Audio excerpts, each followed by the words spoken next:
What's going on? Welcome to today's video. My name is Colton. I'll be demonstrating today how to replace a microwave. There's some nuances to this project, so keep listening. I'll point those out in the project when I demonstrate. But to be upfront, I'll be replacing a previously Frigidaire microwave with another Frigidaire microwave. All the tools that I used for this project will be down below in the description, so go check that out. And the time that it took me to complete this project was probably 30 to 45 minutes. So let's get started. Here's the microwave that I'm going to replace. Before you purchase your replacement microwave, you need to understand some measurements. I would triple check and make sure that the distance from the stovetop to the bottom of your microwave is at least 18 inches, and from the bottom of your cabinet to the stovetop is at least 30 inches. Here's a diagram that kind of shows the standards of these distances. Once you've measured all that out, make sure to measure the width of the area of the microwave that you can replace. And luckily, I'm going to replace this Frigidaire microwave with another Frigidaire microwave, so it has the exact same dimensions, just a newer model. I laid down a protective sheet, open up the cabinet doors, and find the screws that are holding up the microwave. There should be one on the left, one on the right, might be one in the middle. Unplug the power. I had an extra box that was just under 18 inches. I had this there as a safety precaution and try to bridge that gap a little bit. Now loosen up these screws. I didn't take them out all the way until I felt like I was secure enough and had enough grip underneath the microwave that when the screws were removed, I could hold it and safely let it down. Once you're in a confident position, back out the screws all the way, both on the left and right. I let it down just a little bit so then I could readjust where I was on this ladder, pull down the power cord. Once I felt like I was pretty secure there, move the ladder out of the way, move the box out of the way, then tilted the microwave down to almost a 45-degree angle so then I can pop it off this bracket. Now set this off to the side or dispose of it properly. Let me show you really quick. These are the slots on the bottom of the microwave that attach to a bracket holding it up.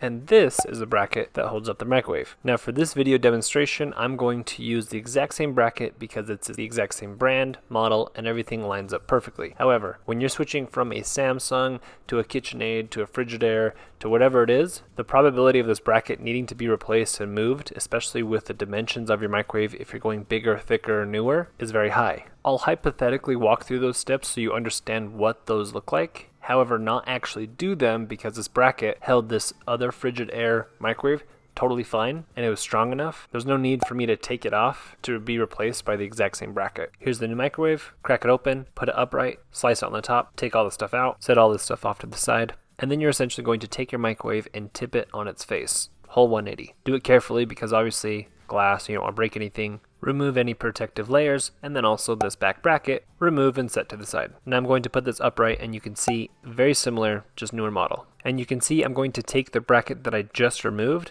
set it right next to this other one, and they are exactly the same. And just to double check, I got the template that was provided in the new microwave, set it up to where it will be installed, and made sure the bracket lined up according to the template. And it does. It all checks out. The biggest things you're going to want to pay attention to is if you have a microwave that it is a similar brand, if the bracket is higher or lower, you'll need to make that adjustment because the microwave could vary in some dimensions and it could be a super tight squeeze and won't fit. You will also want to pay attention to where those slots are on the microwave to secure it. If it all lines up, you're good to go. If it doesn't, let me walk you through what you would need to do.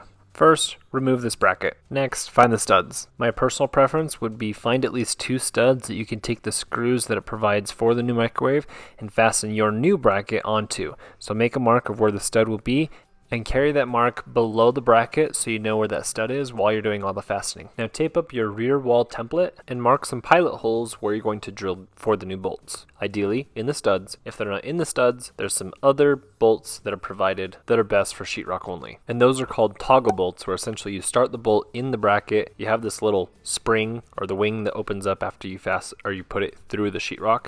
And as you tighten it down, this part is open, pulls itself into the sheetrock. So with this template, ideally you want 4 points of contact securing the bracket to the wall. Ideally in studs, it recommends A, B, C, D. Get as many as you can in studs, I would say at least 2, and the others you can use the toggle bolt. And there's no exhaust for this microwave going outside, so ignore that. Next, put up your top cabinet template, and you're going to want to drill out the appropriate bolt holes on the left and the right, and also the hole for the power cord. Now, I lucked out because the power cord hole was in the exact same spot as the old microwave placement. The only thing that was really different is there was a new hole on the right that I needed to drill out. So I started from the bottom, drilled it up, and then drilled it down to make sure that there was no splitting wood. And the hole on the left was slightly off, so I drilled out the left hole a little bit more, and it still works out great. Remove the template, and make sure you're using these bolts when securing bring the microwave to the top cabinet. And this is the old microwave showing that it was set up to recirculate the air, and the new microwave is set up the same way. This is very common, probably more common than outside exhaust, but if you do need to flip this fan to go to the outside exhaust, loosen these screws, and then you rotate the fan. Bring the microwave over, take the power cord, feed it through a little bit, and then lift the new microwave and align the slots on the back with the bracket. Sometimes you got to get a feel for this. You just kind of got to find where those hooks are. Once you feel like it's secure, start to lift up the microwave to the upper part of the cabinet, and as you're lifting, pull the power cord through. And at this point, this is a true test of your measurements and making sure the microwave fit the spot that you have available for it. If you don't feel confident doing this all by yourself, I would highly recommend another set of hands to help you so you don't get injured. Once you feel like it's on the bracket pretty well, push the microwave up all the way, take the bolts, feed them down and through, and start those bolts so that it can carry the weight of the microwave. And then grab your drill and finish tightening them. You don't want to over tighten because you do not want to strip this out. Here's a close up of the bolts. One on the left, same hole, reused it. One in the middle was a previous bolt, no longer there, and the one on the right was a new hole. Power cord, the exact same one. Plug it in, install these filters on the bottom. You essentially just put it in the back first and then slide it in. Do it to both sides. Test out the light, make sure it works.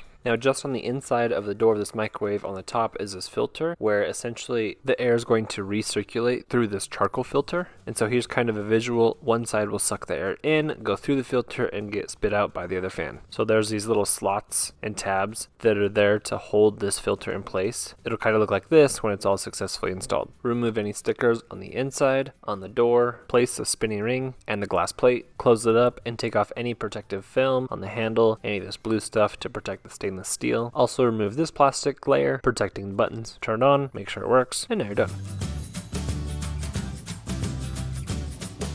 Thank you so much for checking out today's video. If you liked what you just watched, hit that subscribe button right here.